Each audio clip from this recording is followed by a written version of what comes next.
Good morning. Welcome to the Center for Spiritual Living Morning Meditation.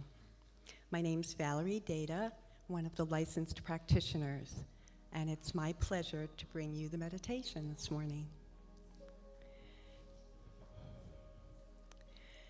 This quote is from Lao Tzu. He was an ancient philosopher of China who existed around 500 BC, and he wrote the main book of Taoism called the Tao Te Ching. Taoism holds that humans and animals should live in balance with the Tao, or the universe, and they believe in spiritual immortality.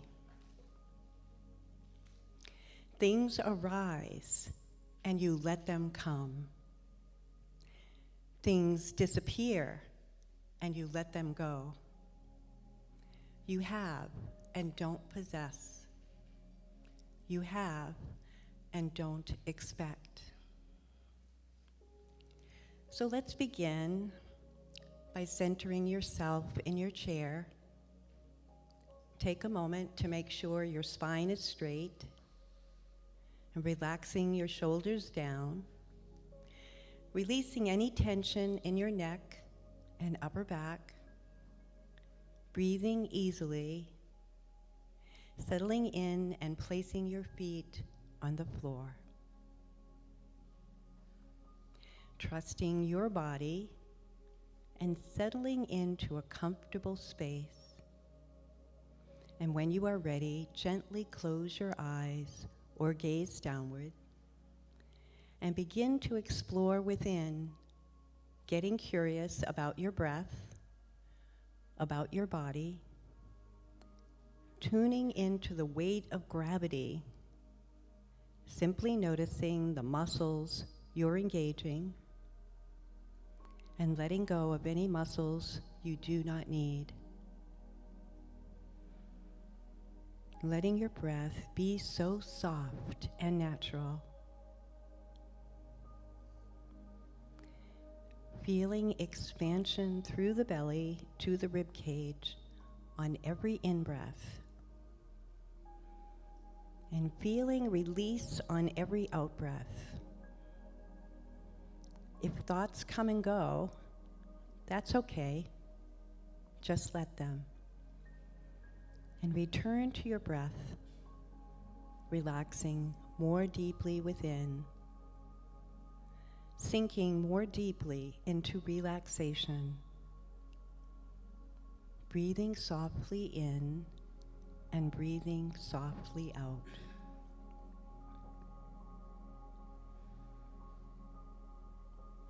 Appreciating this time right now, this moment, that making the intention to just sit and be still and following through feels so good. And this time is spacious, relaxing, and expansive. How often in life do we feel a time crunch, that there's not enough time, and that time is fleeting? Yes, the paradox is that when caught up in the busyness of life, moving mentally from one topic to another, time feels compressed.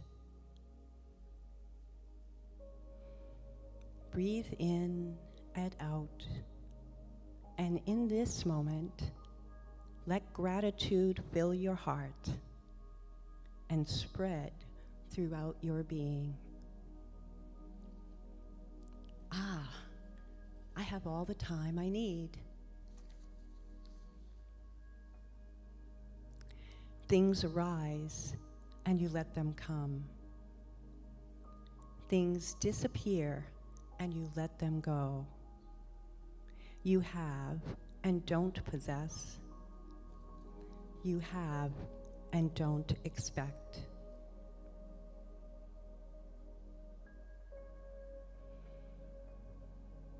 Be more involved with life and less attached to it.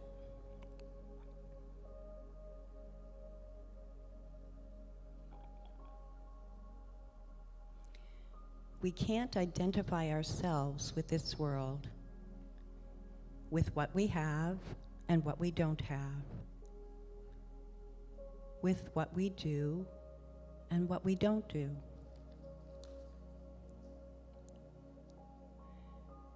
Obsession with the superficial is the thief of mindfulness and joy.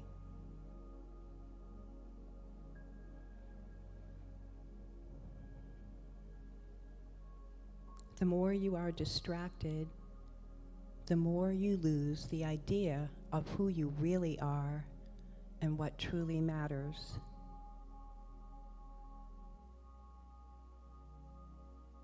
You become detached from real life and more attached to the game.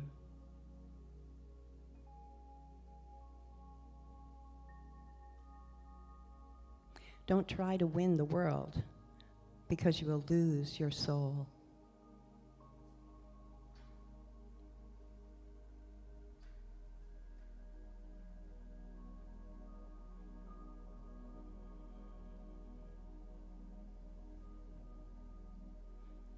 Be more involved with life and less attached to it.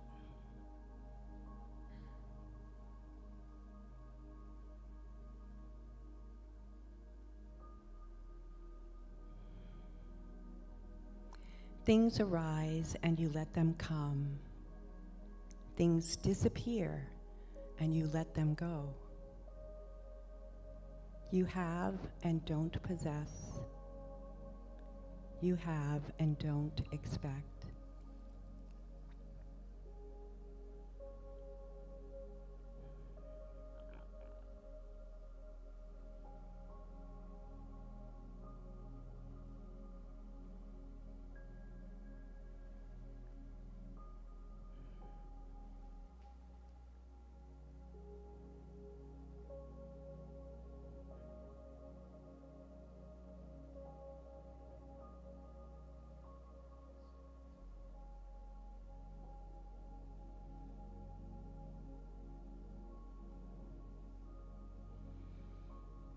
And now, in this precious moment, let's bring our attention to the center of our mind,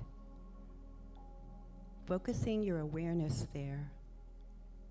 And where attention goes, the energy flows. Now imagine and visualize and experience that you're taking an elevator from your mind down to your heart.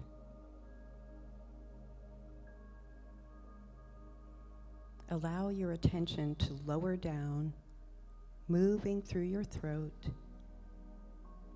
down through your thymus, and into your heart.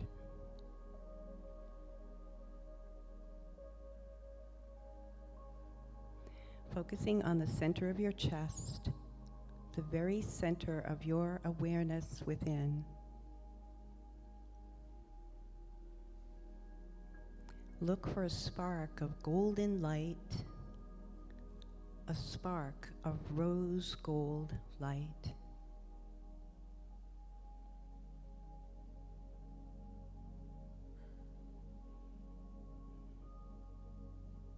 Tune into any feeling or sensation you may have in your heart center. Focus your attention there. Now, breathing into your heart, allow it to open.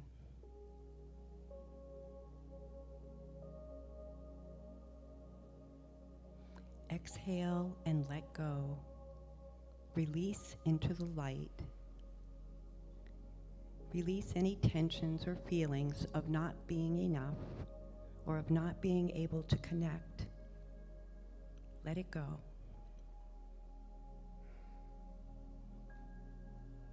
Focus inward on the light. Now place your hand over your heart and gently bow towards it.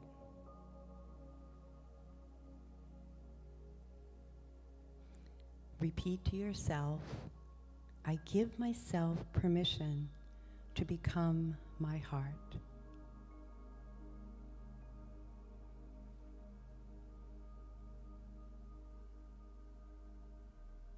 I give myself permission to become my heart.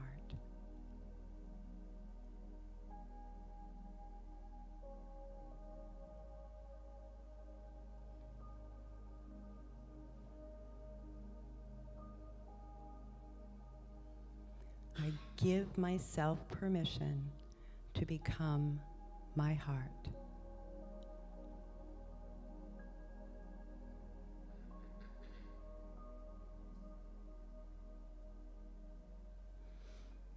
I give myself permission to become my heart.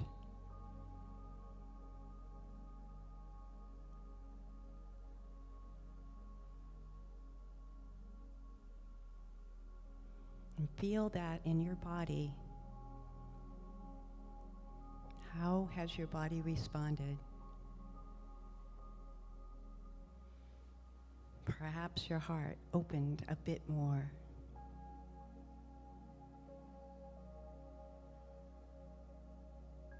Realize this is your land, your kingdom. This life is for you. Feel your joy.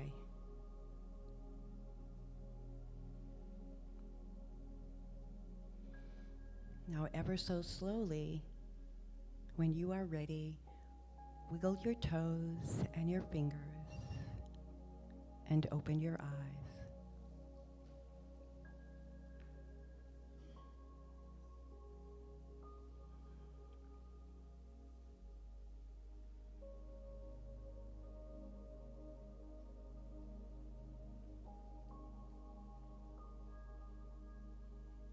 Namaste. Thank you all for joining me. And 10:30, please come back for the celebration. Thank you.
And good morning to you, one and all. Good to have you here this morning.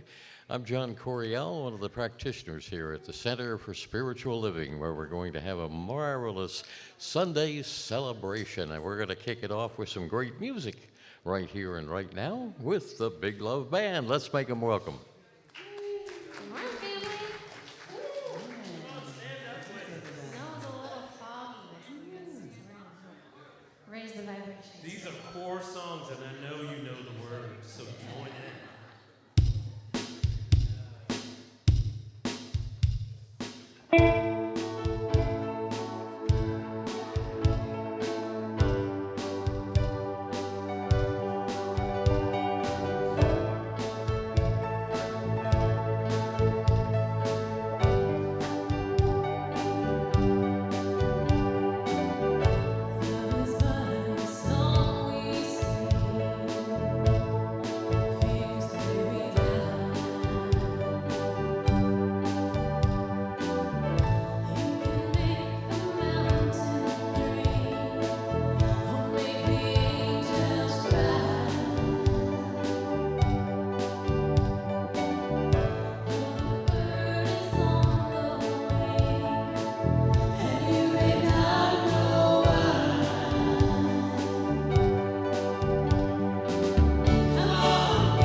Do I see a lot of smiling faces smiling at each other? I hope so. Good, good, good. If you have any questions about our announcements, you can visit the information table in the back there after service, and someone will be there who can answer your questions for you. A lot of things going on. Of course, we have on Wednesdays that midweek tune-up that is always how should we say, offered for your enjoyment.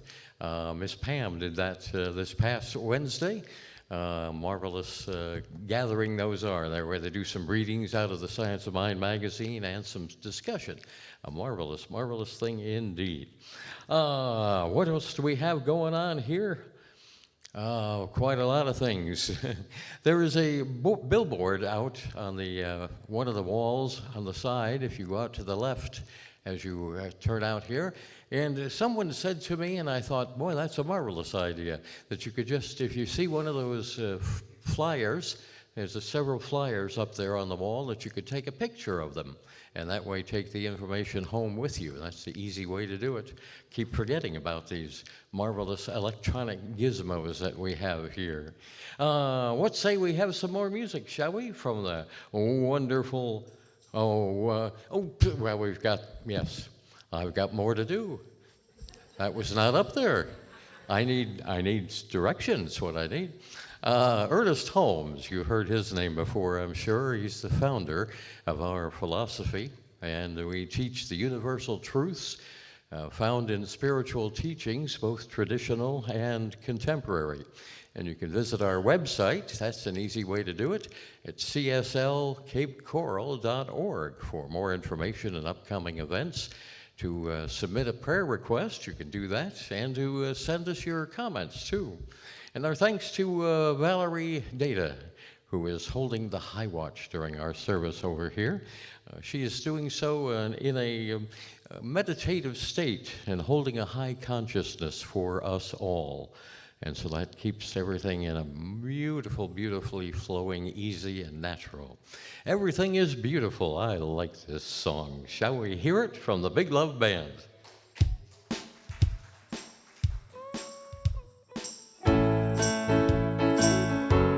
Stand up and sing along if you want. Everything is beautiful in its own way, like the starry summer night or the star-covered winter's day. Everybody's beautiful.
Well done. Well done indeed.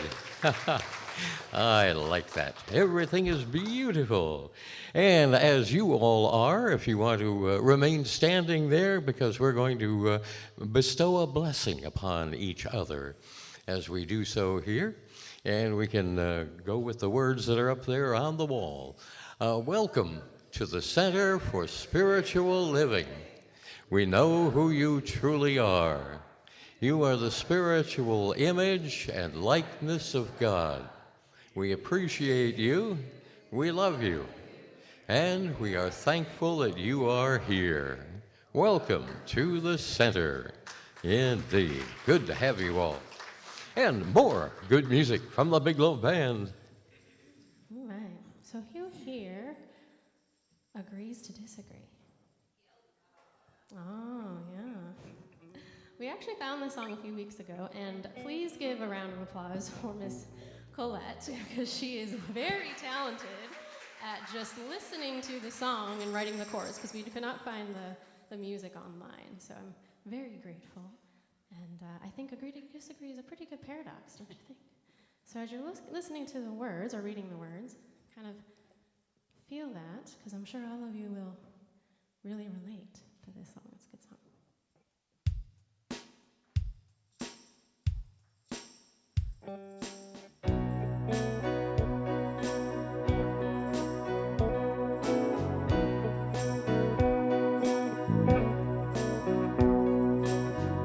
Standing on this battlefield, strong opinion, on a verbal Russian bride. Plenty of weaponry, ammunition. We stay ready, aim, fire.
Some good thoughts there in that song, boy. Sometimes that is a part of the service itself for me personally when I'm sitting there and reading some of the lyrics on the wall, going, yeah, that makes a lot of sense. It's kind of a sermon unto myself, I guess you would say. Don't know if we have any little ones. Yes, we do have some little ones here. We're going to say now is the time for them to head back to the Sunday school program. We do have a youth program here at Celebration of Life Church, and we are some marvelous materials that are available to us that we use, and knowing they're going to enjoy that and have a good time there too. And so we want to welcome up Miss Me, Pam Lambert, ladies and gentlemen, one of our practitioners. Oh, thank you. I have a new favorite song now. Oh my God. So I think all of us can relate on several levels and several different subjects to that song. So my new favorite song. So today I have a reading for us. Oh, and my name's Pam Lambert. I'm a licensed practitioner here at the center. Richard at Midweek Tune-Up loaned me this book. Actually, he just kind of shoved it at me. So I said, there must be something in here for me. So I was looking for a reading because I knew I had to do the reading here today. So I did find something in Richard's book. And it is Finding Your Way by Sharon Salzberg. It's a brand new book that she has just written. So the topic is From Me to We. So very apropos. Thich Nhat Hanh wrote, the more you understand, the more you love. The more you love, the more you understand. There are two sides of one reality. The mind of love and the mind of understanding are the same. And then they go on to say, I think Sharon says, practicing loving kindness enables us to understand that the lives of all living beings are inextricably connected. As we learn to gather our attention and really listen to others, even those we've written off as not worth our time, and we begin to see the humanity in people we don't know and the pain in the people we find difficult. Loving kindness also helps us look at ourselves and others with kindness instead of reflexive criticism. To include in our concern those to whom we normally pay no attention.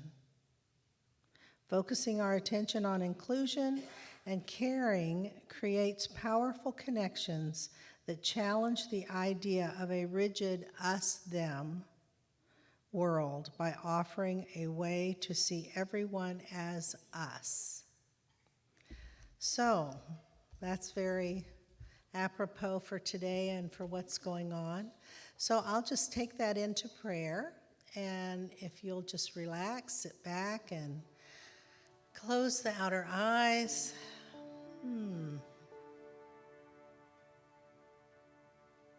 So today, for the next few seconds, just a little time, we're going to think of all the people that we would like to see in the light. All the circumstances and situations, and that would include countries. We have countries that need light shining on, that light of truth, absolute truth. And we have people that are suffering and hurting, individuals that we know and people in faraway places. So as we just think about them with love for just the next few seconds.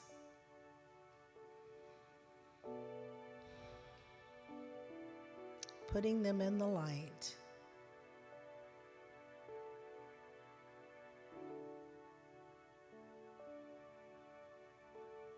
So I know that there is only love. That is the absolute reality. There's one presence, one power, one intelligence that is love and is life. And the truth of that love and life includes all of us. There is no way out of life, out of love. There is just the one presence. We are all a part of it, and we are all connected to each other.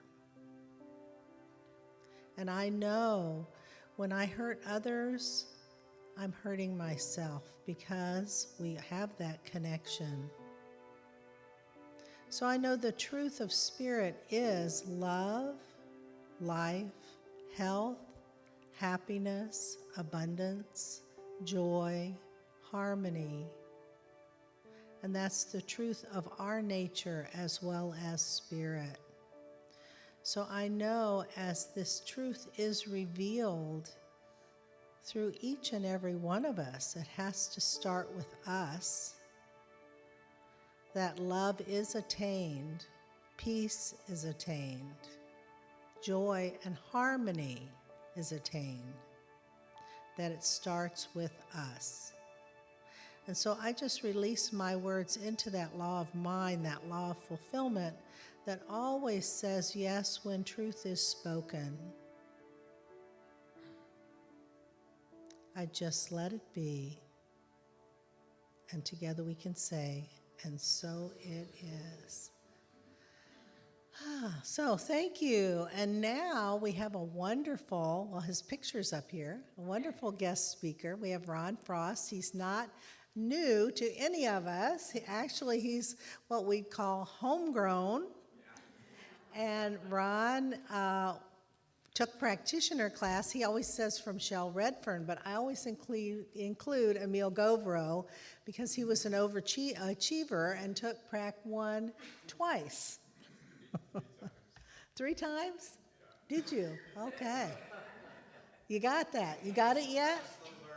Yeah, I was going to say, you got it yet? Okay. Ron is an author, speaker, life coach, and sales coach. And he's also a licensed spiritual practitioner that studied under Reverend Shell and Reverend Emil at the Center for Spiritual Living, Cape Coral.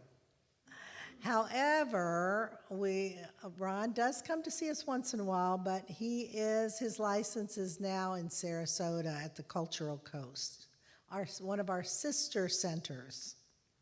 So Ron's popular book, Getting Unstuck, The 9 Keys to Creating More Prosperity, Fulfillment, and Joy, is a practical self-coaching guide to help the reader live a more self-aware and empowered life. He and his book have been featured on numerous podcasts as well as AM and FM radio and talk shows across the nation. I'm impressed, Ron. Okay, I would like to, without further ado, we want to hear what Ron has to say. So please welcome Ron Frost.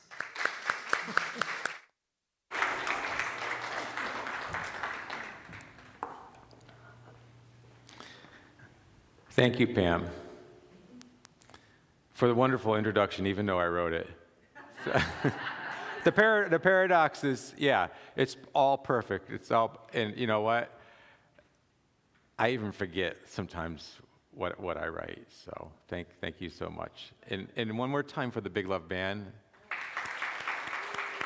Always the perfect music, the perfect lyrics, and really in today with the one paradox that I'm facing at this moment is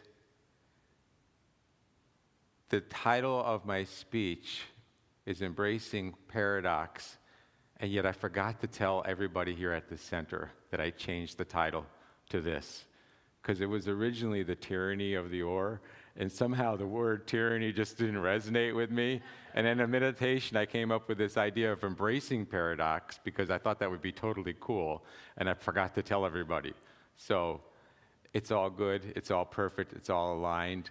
And even in today's world, with so many things that are going on, that maybe we're standing back as a witnesser of the outer world and starting to question things. The paradoxes that we see that just don't seem to make sense to us. And everything that's going on in our inner world, we have these things that are going on. Some people are being separated even from a relationship, or relationship with a work, or changing career, or suddenly no career, or maybe moving from one location to another location, or suddenly finding themselves without a place to live, and then trying to figure all that out. That really, the paradox of everything that is going on, it comes down to how do we embrace it?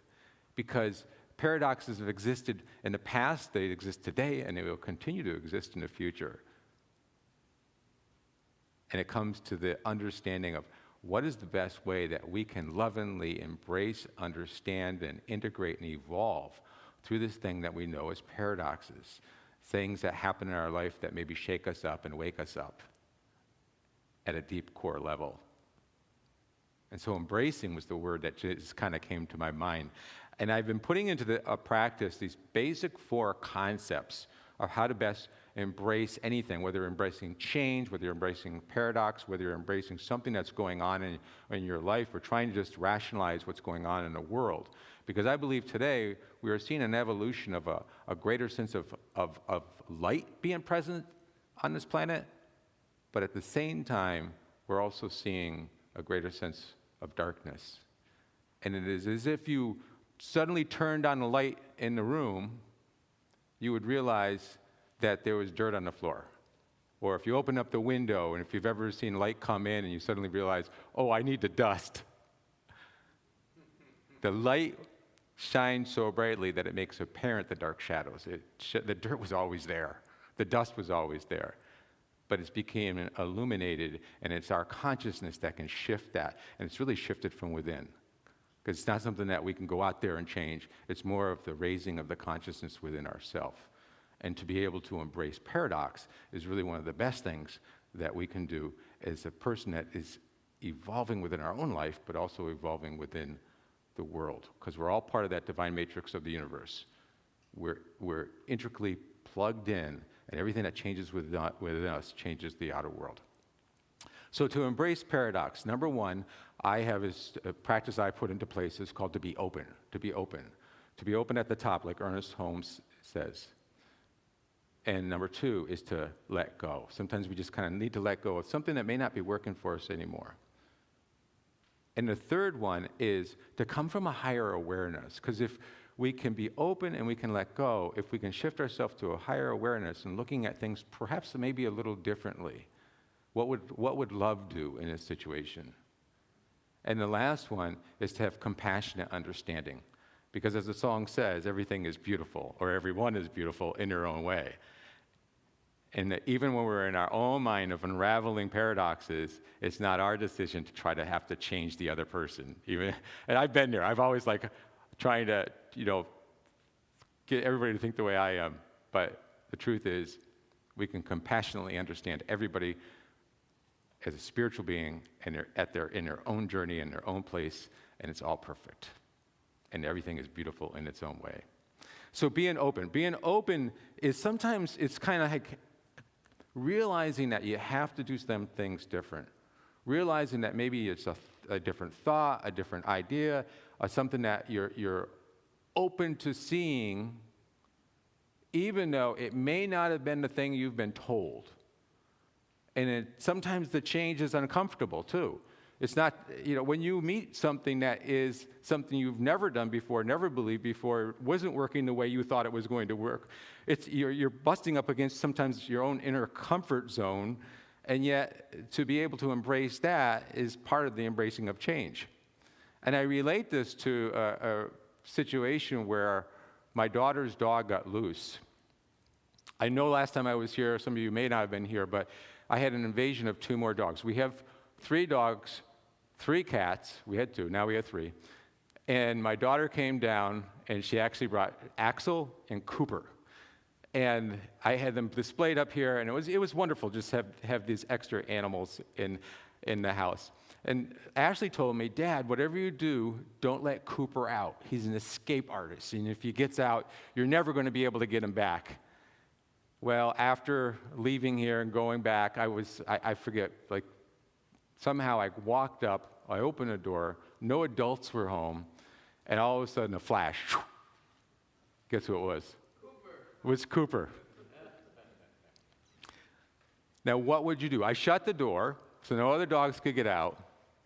And here I am, everything is, I'm terrified because my daughter said, this is the one dog you don't want to let out. What would you do? Start yelling, Cooper! Right? You wouldn't yell Fred. You'd yell Cooper. You'd yell the dog's name. And that's what I did. And the dog was at the end of the driveway, and the dog just started to dart down to the next neighbor's yard. And before you know it, no matter how much I yelled Cooper, Cooper didn't come to me. Cooper ran. And now it was running down the middle of the road, and luckily there was no traffic. And so I did what I'm supposed to do. Sometimes when we confront changes in our life, the ways that we used to do things, and we're trying to be open to some new idea, you have to consult with somebody. So I consulted with my daughter Ashley, who was about an hour away, who couldn't come home to help get Cooper. And on the phone, she's telling me, Dad, Cooper is the name. We just got him from the Humane Society about a couple of weeks ago. We gave him the name Cooper. He doesn't know his name. Talk about being open to change. Dad, try calling him Big Boy. Comfort zone, right? I got my neighbors around me, and here I am. And then the second thing, Dad, you're too tall. You got to get down. You got to get down. So running through the neighborhood, and at the end of our neighborhood, if you live or aware of Sarasota, we have various parks, and the park is called Bee Ridge Park, and there's 2 baseball fields, there's a volleyball court, there's basketball courts, and there's pavilions, and it was filled with people. And here I am running through this, shouting "Big Boy" as low as I could get. Well, the truth is everything ended up, there was actually a couple of boys that's what they did. They fell on the ground, and it was like the perfect moment where the dog came right up to them, and all I just said, grab his collar. Grab his collar. And I was successfully able to get Cooper home. But that's the way it is in life. Sometimes when we're open to something, we have to be open all the way. We have to be willing to tear ourselves. We have to be willing to go outside of our comfort zone. We have to be willing to shout the word "big boy" and get down on all fours if we have to, because that's the way our life is going to change. And in embracing paradox, it's really knowing that we're embracing it and on many different levels, and sometimes it's just not comfortable. The second thing is letting go, because if we're open to something new, sometimes there's an old pattern of belief that we have to let go. And sometimes these patterns have been integrated within us. We've come to this planet really knowing nothing. We had an innate spirit, but we really have everything's been taught to us. And it's these tangled up belief systems evolving around so many different things, whether it's around topic of spirituality or the topic of religion or the topic of politics or the topic of doing it this way or doing it that way. And so these become anchored into our belief, and we carry these through. And we teach these to our own kids as well. We don't necessarily, they're in these inherited beliefs that have been around for so long that when we come into a system, we find ourselves confronted with these. And in an awakening moment, we start to question them. And that's the paradox. And so one of the paradoxes is this paradox of, well, I have to work hard, or I have to earn, like the word earn. I have to earn my value. I have to earn my love. I have to earn my respect. I have to earn my living. And it's that heaviness of having to, stress out over this thing, like I have to work so hard because I don't necessarily have the abundance, right? Well, it's my natural state of being. I don't really have love. No, it's my natural state of being. So it's this understanding of allowing the thing that's really the presence within the universe, presence within us, and being able to play with it in a different way, and letting go of a paradigm or a belief system that's just maybe not serving us, or at least getting out there far enough to experiment with something new that may work for us if we don't even know. So for me, I had dealt with this even before I was really in the Center for Spiritual Living. Years ago, I was in sales. Some of you who know my career, I was in sales, and I had a kind of a rough beginning, but then I got, going fairly well, and all of a sudden, probably halfway through my career, I hit like this major slump. Has anybody ever hit a major slump? We hit slumps in our life. It's like nothing's working out. And here I was in my company. I had been like number one in my company, really proud of it, and trained other people. And then here, my sales are like zero, and they had been that way. And actually, they shifted territories, so I had to go out and make all new relationships, and it just was like nothing was working. And at the same time, we were paid on a draw. Well, we were paid on commission, but you received what's called a draw. A draw was a loan from the company that you would reimburse the company back once you sold enough and you got a commission. And so now I'm in a situation where I'm not only selling, I actually owe money to my company. And so the paradox that I had to let go of was, the concept of having to work harder, the concept of having to call more, close more, do these things that we would call that can bring more business home. And so at the moment, I decided I was going to just take a break. I don't know, some sort of idea that came up in me about taking a road trip on my bicycle. And I wanted to go somewhere. And I ended up getting in a conversation with my college roommate, who I hadn't talked to in like 10 years. And he was kind of in that same state. And we kind of came up with this concept like, well, why don't we could get our bicycles and we could backpack or take our tent. And both of us decided we were going to take like a map of the United States, put it on a wall, blindfold ourselves, throw a dart, and figure out where it lands is going to be where we're going to ride. And it turns out I think mine landed somewhere in the Pacific Ocean. And so he was the winner. It came close enough to Yellowstone Park, so that's where we went. And for me to let go of the world that I was in, completely surrender to that, and to be able to dive into an experience, into an adventure was the best thing possible. My college roommate, John, actually didn't even have a bicycle. He had to borrow it from a friend.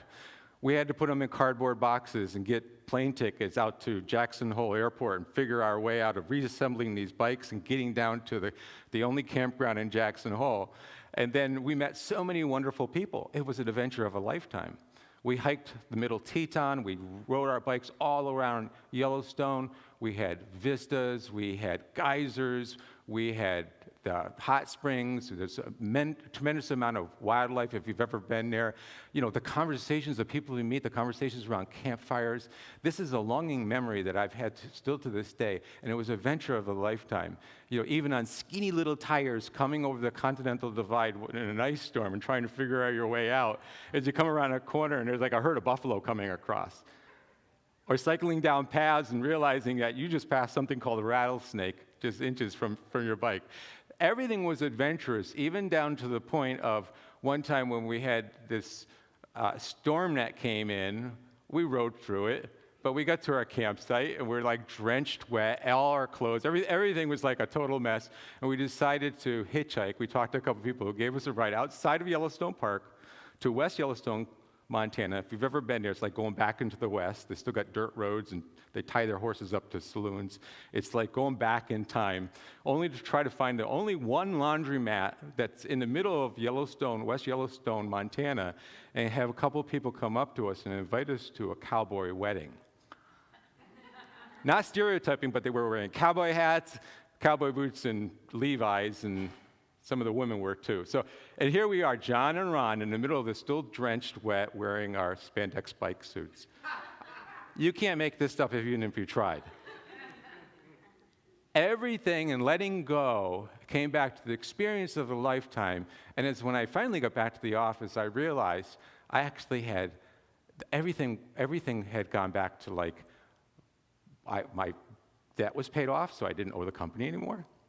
And my sales that had come through during that time actually hit this thing they called a kicker, where they kick in 2%, which very rarely happens. And I got hit that goal, and actually there was that extra 2% that kicked in. So it was like my best month ever sales-wise. Sometimes we have to let go. Sometimes we have to allow to play with the paradox of our life. When we get in these entrenched feelings like I got to work harder, I got to achieve more, I'm being pushing myself, the goals, goals, goals. I need more goals.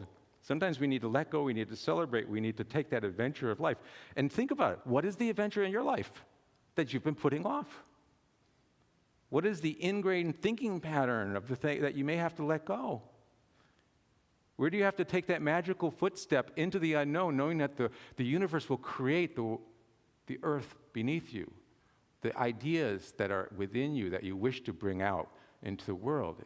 Sometimes you have to let go of the old patterns to move forward into that bliss, into that adventure of life. The other thing is being able to have a higher level of awareness. Because as things start to happen in the world, as we start to see things, we start to say, sometimes this just doesn't make sense. Sometimes this feeling of, conflicting or arguing or battling, whether it's in our own mind or our own heart or on a battlefield of life, doesn't make sense. And we come from a higher level of awareness. We realize that the human nature isn't to battle. Human nature is to love. The default programming, for any of the people who are into computer science, the default programming of a computer is the operating system. It's the way it works. The operating system of humanity is love. The virus is everything else that's been taught and that's been brought into it, that's been convoluted and put against it, that's actually been absorbed as a false matrix, as a false program, as a false belief system. And that's where the conflict comes. That's where the conflict comes. So when we separate from that in a paradox of letting go and being open to the consciousness of love, we can shift that from coming from a higher awareness. It's like having the marionette dolls. Are you familiar with marionette dolls with the strings? So you have the marionette doll play, and we have two marionette dolls that are battling and fighting to the point where they look up and they realize there's strings to the same hand of control. And then they just sever the strings through the higher conscious awareness that I am here to love. I'm not here to battle. It's everything I've been taught and maybe be told. It's these hard lines that maybe I grew up with. As you know, I've shared this before. I've Republican father, Democrat mom, Catholic mom, Protestant father, grew up in a Jewish neighborhood, married a Muslim. So I've been blessed with this ability to kind of be very open to knowing that the love is really the general principle of all things. And yet we have constructs around it, and sometimes we start to, as Dawn was sharing in her message, which was a brilliant message, by the way. If you missed it, go to YouTube. But she talked about her friend's experience and talked about taking sides and talking about, what would love do? Because if you come from that higher consciousness of awareness of the state of love, everything else breaks down. Nothing else really matters. Which moves into this last practice, which is the practice of being able to be understanding, compassionately understanding. Because the truth is, nobody's really right or wrong. We may think that we're right or wrong. I may have certain things that I want to share, but it's not my job to be able to, teach. I'm here to love. It's not my job to change. I'm here to love. Change happens within myself. Evolution happens within myself. And everybody's on their own spiritual evolution. Everybody's waking up in their own way, in their own time. But we're all seeds of greatness. We're all seeds of the divine. So nobody's higher or lower than anybody else. And it's kind of like the sleepover, where that one kid wakes up and he wants to bounce and scream and whatever, and the mom goes, "Shh, come here. Let everybody else be where they are." And that's fundamentally, sometimes the most difficult thing to do, but that sometimes is the best thing, to compassionately understanding that everything is beautiful, everyone is beautiful in their own way. And to be okay with it, even when we may disagree, even when we may have a totally different way of looking at things. Fani, my wife, shared a story when she was growing up in Indonesia, and she was like a teenager, a young teenager. And the adventures of a young teenager is to go out to the movies, to go out shopping, to go out with friends, to just get out there. This was one of the most exciting things. And she went over her best friend's house, and her best friend had paper and scissors and wanted to play paper dolls. And Fani's like in her mind, like, we're teenagers now. We're going to go out. We're going to go to the mall. We're going to go have fun. We're going to do all these other things. We've outgrown paper dolls. That's for kids. And so I asked her, I said, well, what did you do? She's my friend. I played paper dolls. Compassionate understanding is realizing we're not in a rush through spiritual evolution.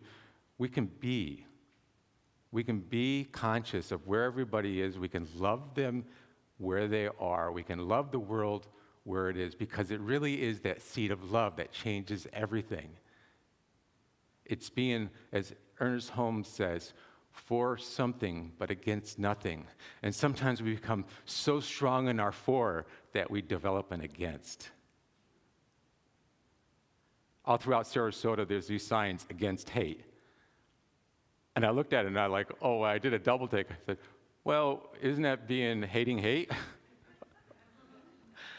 And if you said for love, would anybody really understand what you're saying? But the truth is, metaphysically, if we're to evolve, it is to be for something, but yet not against anything, to compassionately understand the world and everybody where they are. And we can even reverse that equation and take it inward, and we can know that the universe is for us and therefore could never be against us. And so I'll leave you with the words of Thich Nhat Hanh, which was, Thich Nhat Hanh, as you know, is, many of you may not know, he's a Buddhist monk that actually is got some of the most brilliant writing, some of the most brilliant teaching. And I think the interview that I saw it's an older interview. But the one thing that he shared in this interview, when he was asked two distinctly like different questions, but he had the same one-word answer. And the first question was, what is the cause of all pain, all suffering, and all war that's going on in the world? Again, this is an older interview. And Thich Nhat Hanh responded with consciousness. The next question was, what is the one thing that's going to change it all, to bring the world and unite the world and be able to have people be peaceful and loving and understanding and togetherness? Same answer. Consciousness. We are the seeds of the light that are here to evolve the world. Through this process of being open, letting go, being able to come to a higher sense of awareness, and to compassionately love everything and everyone. And it is through this understanding that, as Ernest Holmes says, to be for something against nothing. And if enough consciously awake people come together with an open heart of love and begin to see the world the way they wish they wanted to be, we can create heaven on earth. It's a law. It's physics. It's to come from that paradox of paradoxes to know that it's not so much a state of doing, it's a state of being. And if we can resonate on that level, we have everything that can shift this into the most beautiful world ever. Let me take this into prayer.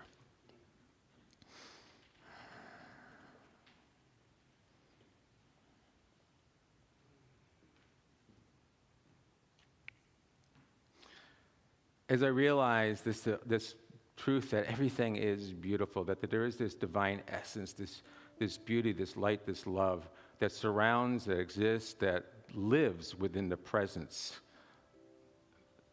of all things, of all life. This too is my presence. This too is the presence of everybody that is sitting here within this sanctuary or online. This is the presence of all humanity. And as I know that this consciousness exists, this is that evolution, that being able to embrace the paradox of life, to be able to accept it in an open heart of love, being able to be consciously aware at any moment that we can choose to be open, choose to let go, choose to embrace from a higher sense of awareness, and choose to be compassionately loving in every moment.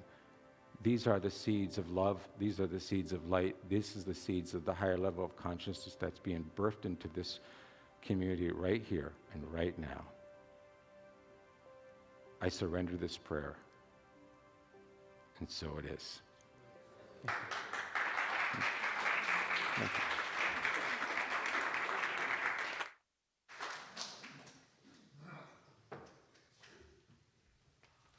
Okay, now is our time for conscious giving. I'm so excited that I get to do this 2 weeks in a row and that my mic is not on the floor this week. I'm teaching Prosperity Plus class, so just stirring up that energy is really great for me. So thanks for letting me facilitate that. So if the ushers will come forward. There's plenty of ways we have to give. We try to make it easy for everyone. We can text our money. We can send something through PayPal at cslcapecoral.org. We can hit the donate button on our website, or we can send a check. Also, we have Phyllis and Terry here. Our ushers will come by if we want to leave something in person. And so here's our affirmation. I'd like you to join me, please. Today, I know the activity of divine abundance is at work in my life and the life of this center. I give and receive generously as I live in the flow of bountiful good.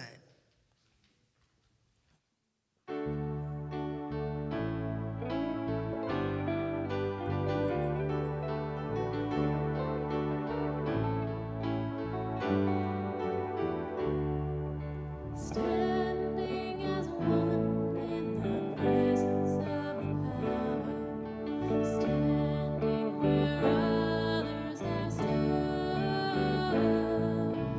Gladly we offer the gifts of our abundance, knowing the source of our good.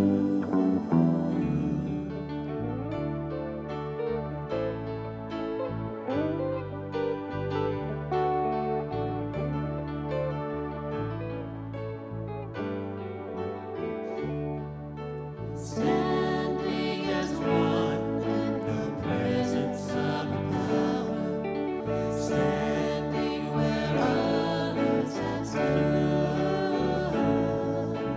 Gladly we offer the gifts of our abundance, knowing the source of our good.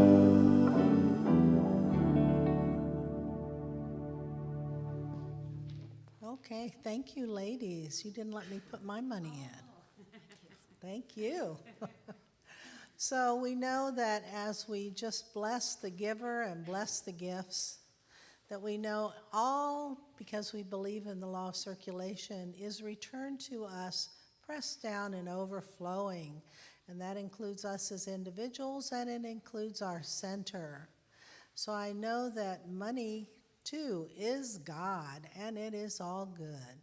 And so I just release it and let it be, and together we can say, and so it is.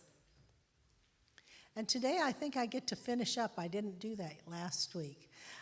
We have, please make our day, let us pray. We have the practitioners that'll be coming forward at the end of service for their 1-minute miracle. And don't leave here with anything heavy on your heart or wanting to see more good in your life. So, also, before we say thank you, nobody said anything about this upcoming is our Spooktacular this Saturday, and also we're having our very first trunk or treat with sponsored by our youth, which is so exciting. So I know people have brought tons of candy and stuff for to give the little ones sugar highs next Saturday. So we're all ready for that. So on that note, I'll say thank you. Have a wonderful week, and the Big Love Band will play us out. Thank you.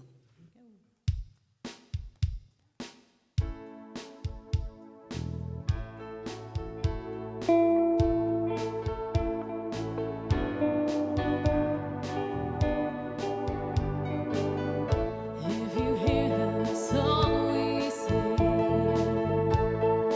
you understand.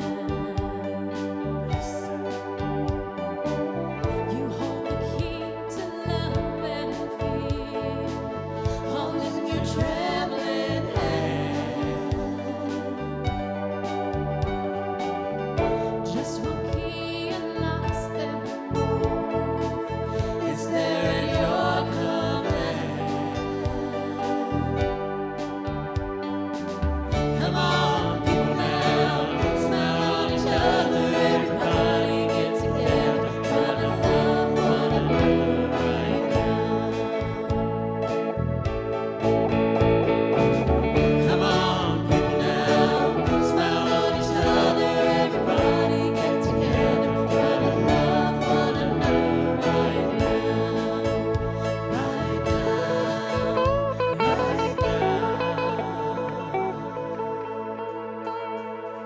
Have a wonderful week. Community meeting and potluck. Yeah.